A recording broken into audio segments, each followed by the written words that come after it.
Hello students, हम लोग chapter पढ़े हमारा पर्यावरण यानी कि आवर इन्वायरमेंट। और आज की क्लास में हम लोग ऊर्जा के प्रवाह के बारे में देखने वाले हैं।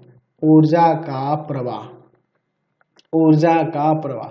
मैंने पिछले वीडियो में आपको बताया था कि ऊर्जा का प्रवाह जो होता है सदा एक ही दिशा में होता है, एक दिशीय प्रवाह होता है ऊर्जा का। जैसे मैं यहाँ पे देख रहा हूँ कि यहाँ पे सूर्य है ना जी। सूर्य ऊर्जा का सबसे मुख्य स्रोत है, हमें पता है। इससे आने वाली ऊर्जा का लगभग 1% ही ऊर्जा पेड़ पौधे इस्तेमाल कर पाते हैं। हरे पौधे लगभग 1% ही उसका इस्तेमाल कर पाते हैं। पूरी तरह से लगभग 1% ये ऊर्जा का इस्तेमाल कर पाते हैं। जितना सूर्य से ऊर्जा मिलती है ना धरती पे, उसका लगभग ये 1% इस्तेमाल करते हैं। ठीक है। और ये क्या करते हैं, श्वसन क्रिया द्वारा उस 1% ऊर्जा को रासायनिक ऊर्जा में बदल लेते हैं, रासायनिक ऊर्जा में बदल लेते हैं। और फिर ये अपने कुछ मेटाबॉलिक क्रियाओं, जैसे अपने आप में वृद्धि करना, इनके अंदर फल का आना, है ना जी, टूटे फूटे भागों की मरम्मत करना, ये सब कार्यों को संपादित करने के लिए ये कुछ ऊर्जा उपयोग करते हैं। और बाकी जो बची हुई ऊर्जा होती है वह श्वसन क्रिया द्वारा ऊष्मा ऊर्जा में कन्वर्ट करके, उसे परिवर्तित करके वातावरण में मुक्त कर देते हैं।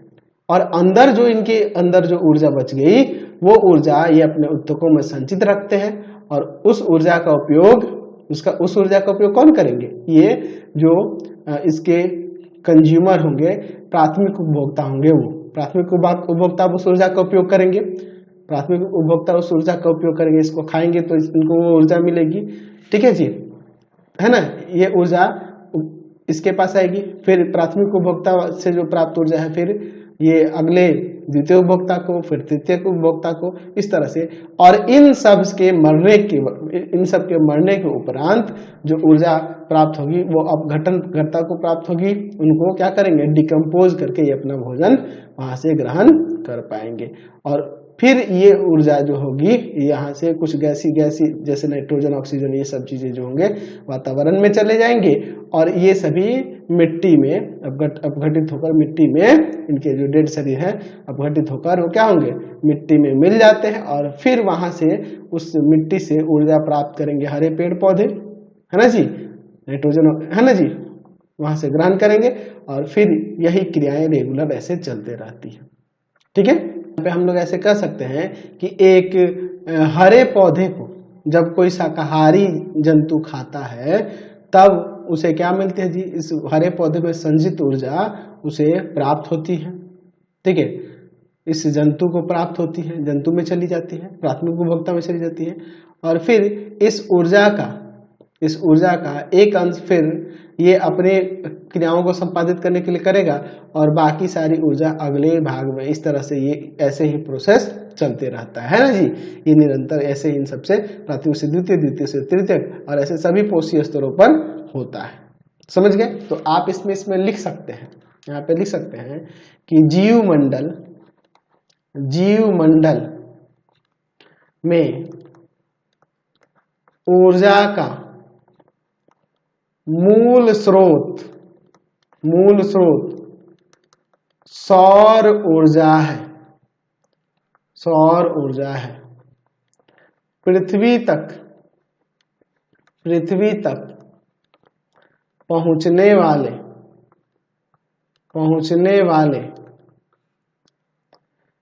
सौर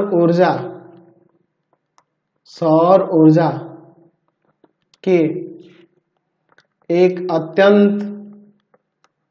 अत्यंत छोटे भाग, लगभग 1% लिख सकते हैं, 1% को हरे पौधे प्रकाश संश्लेषण द्वारा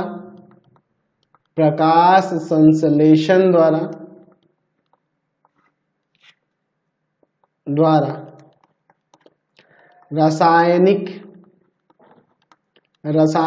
ऊर्जा में बदल देते हैं। हरे पौधे या ऐसे लिख सकते हैं, हरे पौधों द्वारा संश्लेषित ऊर्जा में संश्लेषित ऊर्जा में से कुछ का उपयोग स्वयं पौधों द्वारा मेटाबॉलिक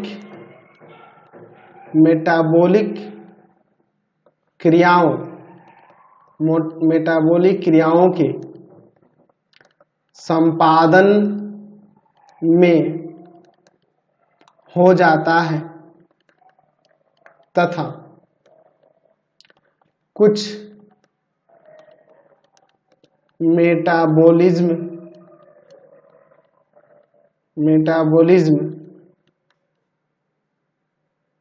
की क्रिया द्वारा मेटाबॉलिक क्रिया जैसे मतलब कि मेटाबॉलिज्म क्रिया जैसे श्वसन की क्रिया द्वारा ऊष्मा ऊर्जा लिख देते हैं, ऊष्मा ऊर्जा में बदलती है ना जी। ऊर्जा जो होती है लेकिन वो ऊष्मा ऊर्जा में होती है। ऊष्मा ऊर्जा में परिवर्तित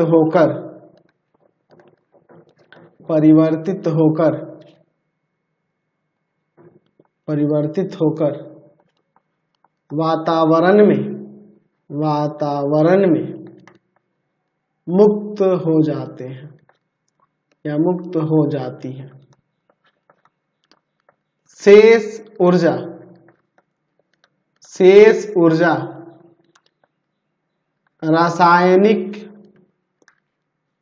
ऊर्जा के रूप में हरे पौधों के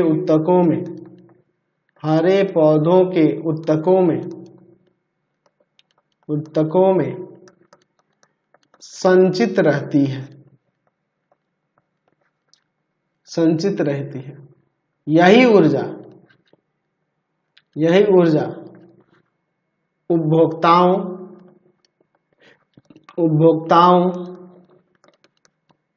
और अपघटनकर्ताओं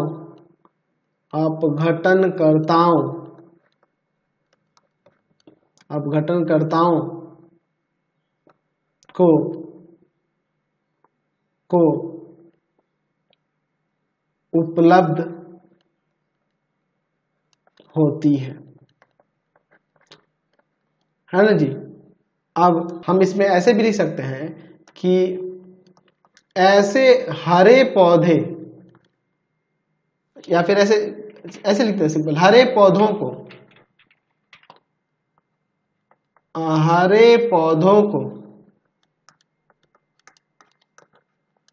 जब शाकाहारी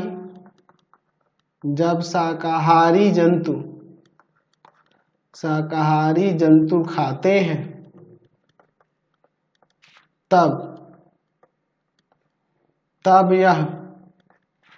तब यह संचित ऊर्जा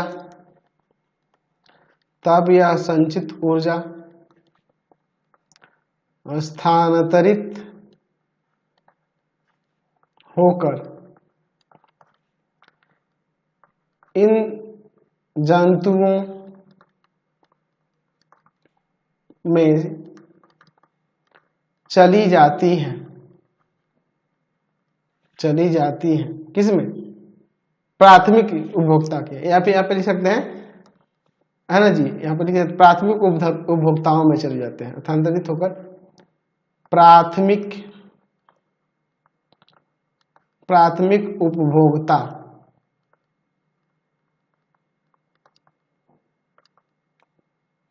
है ना, प्राथमिक उपभोक्ताओं में चली जाती है, ऐसे लिख देते हैं है ना, प्राथमिक उपभोक्ताओं में चली जाती है, ये अच्छा रहेगा। प्राथमिक उपभोक्ताओं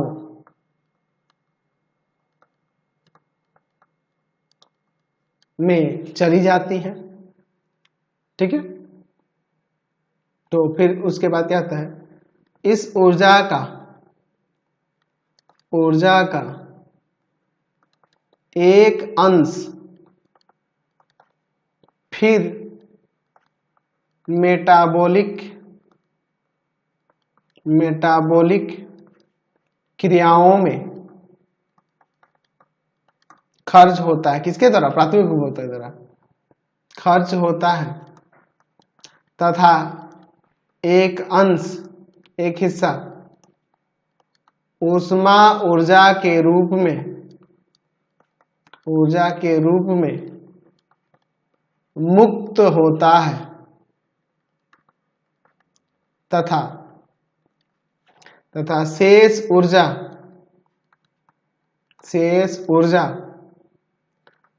संचित हो जाती है।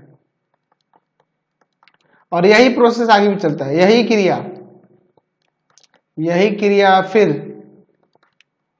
फिर द्वितीय, तृतीय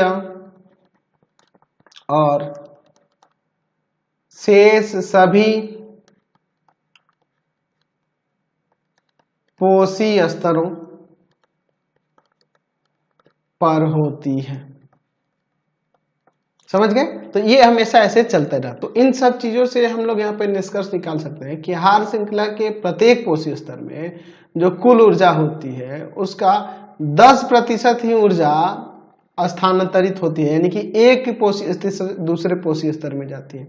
बाकी 90% ऊर्जा वो अपने अंदर होने वाली मेटाबॉलिक क्रियाओं और बाहर जो उसमें ऊर्जा में मुक्त करते हैं वो ये सारी चीजों में खर्च हो जाती है। बस 10% ही एक पोषी स्तर से दूसरे पोषी स्तर में जाता है। तो हम यहाँ पे लिख सकते हैं, यहाँ नीचे क्या लिख सकते हैं जी? हम यहाँ पे लिख सकते हैं कि आहार श्रृंखला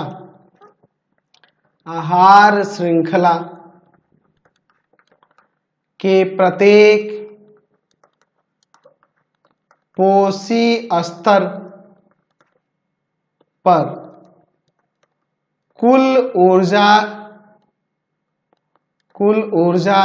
के 10% ऊर्जा का ही स्थानांतरण अगले पोषी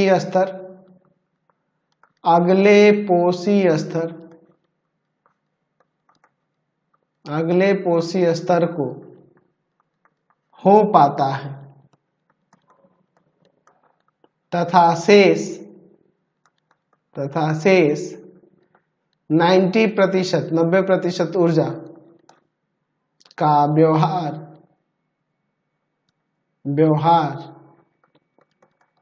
विभिन्न प्रकार से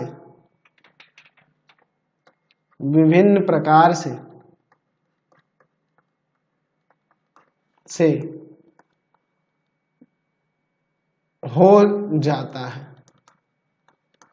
ठीक है, समझ रहे ना? एक पोषी स्तर से, यानी कि जैसे सूरज हुआ और सूरज से जो ऊर्जा पेड़ पौधे लिए, अब पेड़ पौधे जो इतना ऊर्जा लिए, जिनके पास जितना ऊर्जा है, इसका 10% ऊर्जा ही अगले पोषी स्तर यानी प्राथमिक उपभोक्ता में जाएगा।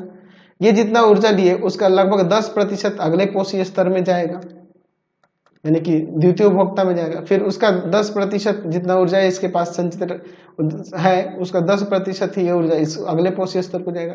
तो इस तरह से लगभग 10% ऐसे, यानी कहने का मतलब कि मान लीजिए मैंने यहाँ पर ये लिए पौधे, हरे पौधे, ग्रास हॉपर,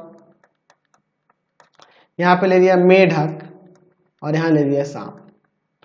तो अगर मान लीजिए कि ये उत्पादक के पास 10,000 कैलोरी ऊर्जा है, किलो कैलोरी ले लेते हैं, किलो कैलोरी ऊर्जा ले लेते हैं, 10,000 किलो कैलोरी। तो इसका 10% इसको, यानी कि 1,000, इसका 10% इसको 100 कैलोरी और सांप को मात्र 10 कैलोरी ऊर्जा ही पहुंचेगी। तो आप ध्यान रखना। अच्छा, इसी सब के हिसाब से अगर देखें कि जितने पौधे हैं उसके 10 मतलब जितना आप घास पेड़ पौधे देखते हैं उसका लगभग 10% ही आपके घास खाने वाले जंतु दिखेंगे, उसका 10% ही उन घास उस प्राथमिक उपभोक्ता को खाने वाले जंतु दिखेंगे, उसका 10% ही यहाँ पे आप देखोगे कि इस द्वितीय उपभोक्ता को खाने वाले जंतु हैं। चलिए अब हम लोग अभी जैसे देखा कि एक पोषी स्तर से दूसरे पोषी स्तर में लगभग 10% ही ऊर्जा स्थानांतरित होती है और उसी हिसाब से जंतुओं की संख्या भी होती है। तो इसी जंतुओं की संख्या से संबंधित एक संख्या पिरामिड है जिसे हम लोग संख्या का पिरामिड कहेंगे। इसको देख लेते हैं, संख्या का पिरामिड। एक्चुअल में ये पिरामिड शेप का बन रहा है, इसलिए इसको हम लोग पिरामिड ऑफ नंबर्स कह सकते हैं। यहाँ पे पिरामिड ऑफ नंबर्स, देखिए क्या होता है संख्या का पिरामिड। हम लोग देख रहे हैं कि अगर हम लोग उच्च श्रेणी के जंतुओं को देखें तो इनकी आवश्यकताओं की पूर्ति करने के लिए इनके हिसाब से खाद्य पदार्थ की जरूरत है, तो इनको हमें इनके अगले यानी कि हम लोग बात करेंगे इसे, आप जैसे यहाँ पर देखते हैं तृतीय श्रेणी के यानी कि तृतीय पोषी स्तर की बात करेंगे तो इनके खाने वाले जंतु लगभग इसके 10% ही होंगे, यानी कि इससे इनको खाने वाले जंतु लगभग 10%। यानी कि जैसे अगर घास से देखें तो घास जितनी संख्या में है यहाँ धरती पे, उसका लगभग 10% ही घास को खाने वाले जंतु होंगे, उसका लगभग 10% ही उनको इन प्राथमिक उपभोक्ता को खाने वाले जंतु, उसका 10%। यानी कि हमें एक इस तरह से देखोगे तो एक हमें पिरामिड शेप की आकृति मिलेगी यहाँ पे अवलोकन किया जाए सही से, यानी कि भिन्न भिन्न प्रकार के पोषी स्तरों में जीवों की संख्या का अवलोकन किया जाए और जिससे हमें एक इस पिरामिड शेप की आकृति बनेगी जिसे हम लोग संख्या का पिरामिड कहते हैं। तो आप इसमें लिख सकते हैं कि विभिन्न पोषी स्तर के जीवों की संख्या का अवलोकन किया जाए तो एक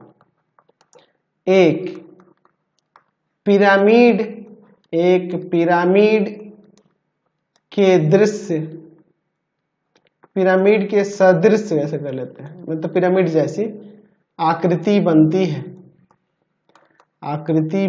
है जिसे संख्या का पिरामिड कहते हैं, संख्या का पिरामिड कहते हैं या कहा जाता है। क्लियर हो गया संख्या का पिरामिड क्या होता है। चलिए अब हम लोग बात करते हैं जैव आवर्धन के बारे में। जैव आवर्धन क्या कहलाता है? जैव आवर्धन यानी कि बायोमैग्निफिकेशन क्या होता है जैव आवर्धन, इसको देखते हैं। देखिए हम लोग आजकल देख रहे हैं कि बहुत से प्रकार के रसायनों का प्रयोग, यानी जैसे कीटनाशक हो गया, उर्वरक हो गए, खाद वगैरह हो गए, जिसका इस्तेमाल हम लोग खेती में करते हैं, फसलों को उत्पादन के लिए करते हैं। तो उसको रोगों से बचाने के लिए भी दवा का छिड़काव करते हैं, फसलों की मात्रा को बढ़ाने के लिए भी हम लोग उर्वरक का इस्तेमाल करते हैं, कीटनाशक का इस्तेमाल करते हैं, फसल को रोग से बचाने के लिए, कीड़ों से बचाने के लिए, इन सब चीज़ों के लिए। तो इन सब प्रकार के जो रासायनिक पदार्थों का उपयोग हम लोग खेती में करते हैं, तो खेती में जब करते हैं उसका छिड़काव करते हैं, तो बारिश जब होता है, बारिश के कारण या फिर सिंचाई करते हैं उसके कारण वो पानी में मिल जाता है, और जाहिर सी बात है जब छिड़काव करेंगे तो धरती में भी जाएगा, और धरती पे जाएगा तो उस धरती के अंदर से वो पेड़ पौधे उसको ग्रहण करते हैं, उन रसायनों को। तो वो रसायन आप पेड़ पौधे जब ग्रहण किए, और पेड़ पौधों को कौन खाएगा? प्राथमिक उपभोक्ता खाएगा। प्राथमिक उपभोक्ता कौन खाएगा? द्वितीय उपभोक्ता खाएगा। इस तरह से ये सभी प्रकार के जब जीव खाएंगे तो उसके बाद वह हमारे अंदर आ जाएगा।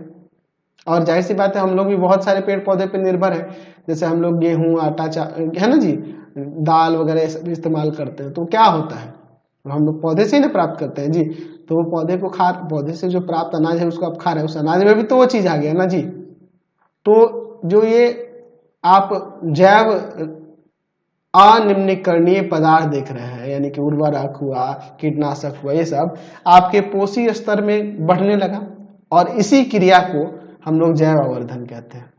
ठीक है, जैव अनिम्नीकरणीय पदार्थ है जो हमारे लिए हानिकारक है, ये हमारे पोषी स्तर में पहुंच जाएगा, तो जाहिर सी बात है कि ये देखिए आजकल देखो ना हर एक जगह इस्तेमाल हो रहा है, खाद्य पदार्थों में जैसे हर एक जगह इस्तेमाल हो रहा है छिड़काव वगैरह करने में, है ना जी, है ना। पीने पीने के पानी में भी आजकल अगर हम लोग बात करें तो जैसे क्लोरीन का इस्तेमाल किया जाता है, तो ऐसे तो ज़्यादा हानिकारक नहीं हम लोग के लिए, लेकिन फिर भी वो हानिकारक है। तो हम लोग अगर ऐसे देखा जाए तो ये हमारे पोषी स्तर में ये आपके जो भी कीटनाशक उर्वरक पहुंच जाते हैं और ये आपके पोषी स्तर में पहुंचकर इनकी मात्रा बढ़ जाती है, जिसे हम लोग जैव आवर्धन कहते हैं। क्या कहते हैं? जैव आवर्धन। और ये जब हमारे अंदर आएगा तो बीमारियां बढ़ती है। और अभी आप देख सकते हो कि अभी के समय में और पहले के दिनों में कितने कम लोग, अभी कितने अंतर है, कितना लोगों का अंतर है बीमारी में। पहले बहुत कम लोग बीमार पड़ते थे, अब बीमारियों की संख्या बढ़ती जा रही है, मरीजों की भी संख्या बढ़ती जा रही है। ऐसा इसीलिए हो रहा है क्योंकि हम लोग सब यही कीटनाशक उर्वरक वगैरह वाला फसल का उत्पादन करके उसी को खा रहे हैं। तो हम इसमें लिख सकते हैं कि बहुत से रासायनिक पदार्थों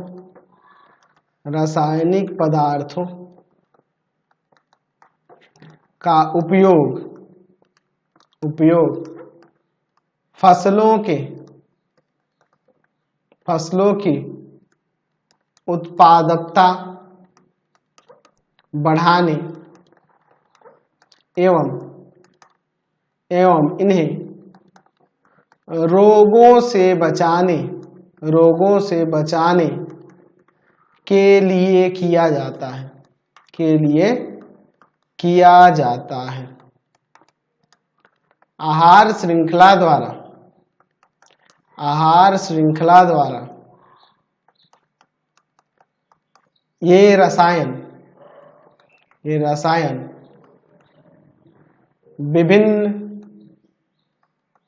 विभिन्न पोषी स्तरों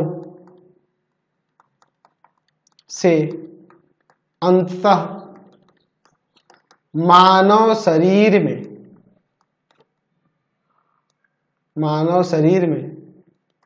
प्रविष्ट हो जाता है। ठीक है, मानव शरीर में प्रविष्ट हो जाता है। तो लिख सकते हैं, यहाँ पे लिख सकते हैं कि ये कैसे पहुंचता है जी। लिख सकते हैं कि मिट्टी या जल से पौधों के शरीर में सर्वप्रथम इन हानिकारक रसायनों का प्रवेश होता है। हानिकारक रसायनों का प्रवेश होता है जो जंतुओं से होता हुआ मनुष्य के शरीर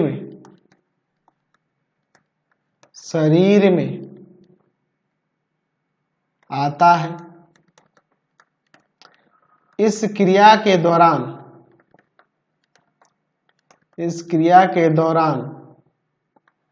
जैव अनिम्नीकरणीय पदार्थों की मात्रा पहले पोषी स्तर से अगले पोषी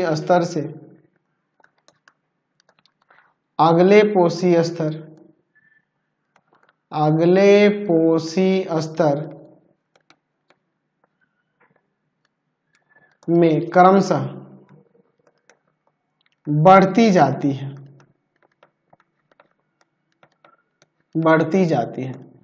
इस क्रिया को जैव आवर्धन कहते हैं। क्या कहते हैं? जैव आवर्धन, बायोमैग्निफिकेशन कहते हैं। समझ गए? तो आज की क्लास में इतना ही रहने देते हैं। नेक्स्ट वीडियो में आगे देखेंगे। आपको हमारे 3 चैनलों को सब्सक्राइब करना होगा। पहला है path finder classes Chhapra, path finder classes Chhapra. दूसरा आपके पास है भारती भवन रविकांत सर, भारती भवन रविकांत सर, रविकांत सर। और तीसरा चैनल है Ravikant sir RD Sharma solution, RD Sharma solution. तीनों चैनल को सब्सक्राइब कर लेंगे। इससे रिलेटेड वीडियो के लिए सीधे डिस्क्रिप्शन में, इससे रिलेटेड नोट्स के लिए गूगल पे जाकर सर्च करेंगे www.ravikantsir.in और यहाँ जाकर आप सभी क्लासेस के नोट्स, उनके पीडीएफ को डाउनलोड कर सकते हैं, पढ़ सकते हैं। इंस्टाग्राम और फेसबुक पे जाके पाथफाइंडर क्लासेस छपरा को लाइक एंड फॉलो करना नहीं भूलेंगे। Thanks for watching the video. Comment करके जरूर बताया करें कि हमारे चैनल्स के वीडियोज आप सभी को कैसे लगते हैं।